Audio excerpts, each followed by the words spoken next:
So today we are jumping straight into a pretty fascinating paradox for this deep dive. Yeah, it's a big one.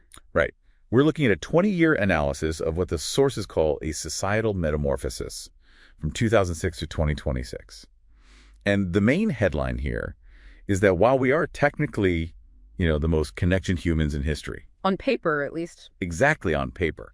The data actually suggests we are structurally more isolated than ever before. It really is kind of a perfect storm scenario. The source material outlines how three massive drivers basically collided. You've got the smartphone, repeated economic shocks like 2008 and COVID, and then the collapse of physical community. Right, which created this world where we're hyper-connected but just profoundly lonely. And what's interesting is how this starts internally, with our own biology. The attentional pathogenic culture. Yes, that exact phrase. The sources describe how we've gone from an average screen attention span of about 2.5 minutes back in 2004. Which already feels really short. I know, right? But it dropped to just 47 seconds by the mid-2020s. Which is just a staggering drop.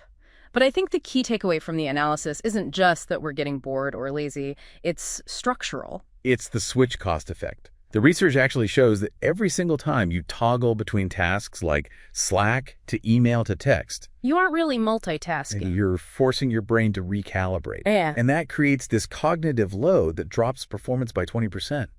We are actively making ourselves less capable just by trying to do everything at once. And the behavioral response to that is honestly fascinating. We see people speed running media, listening to audio at 1.5x or 2x speed. Which isn't even about efficiency. No, it's an anxiety response. The sources point out you feel like you're falling behind this infinite digital universe, so you just desperately try to consume it all.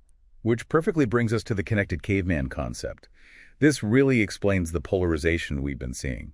It relies on homophily, which is basically our biological urge to hang out with people just like us. And social media algorithms didn't just stumble onto this. They weaponized it to keep us engaged. They built networks where echo chambers are literally the product design. But what's hopeful in a strange way is the evidence that this intense polarization isn't entirely organic. Yeah, the 2024 study on X, formerly Twitter, was incredibly eye-opening for that. Right. So researchers used an AI tool to suppress hostile content on users' feeds for just 1 week.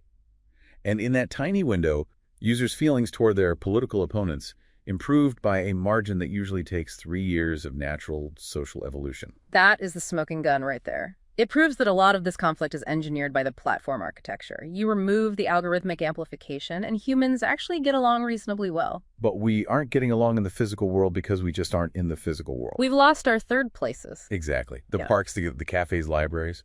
Between rising real estate costs and car culture, the spots that aren't work and aren't home have essentially vanished. And we filled that void with digital feeds and remote work. And while remote work is flexible, the data in the deep dive is stark.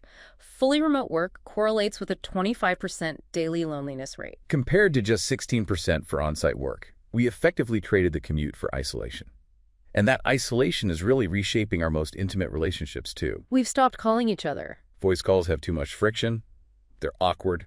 People prefer texting because it allows you to edit your personality and completely control the interaction. It's formalized conflict avoidance. This is exactly why ghosting and breadcrumbing became totally normalized. It is just easier to vanish than to deal with saying goodbye.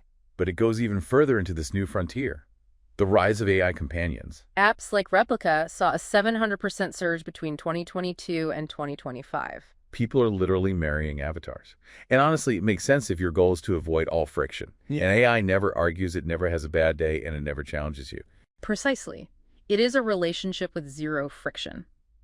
But the sources argue that friction is exactly what builds empathy and resilience. Dealing with a disagreeable neighbor or an awkward silence on the phone is basically the gym for your social muscles. That's the real synthesis here.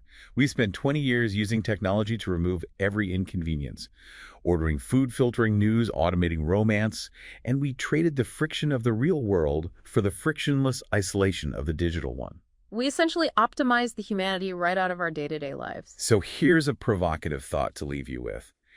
If the removal of friction caused this deep isolation is the only solution to intentionally design productive friction back into your life. Forcing us to deal with those uncomfortable moments. Exactly. Maybe the best thing you could do today is just make that awkward phone call you've been dreading. Thanks for joining us on this deep dive. Take care, everyone.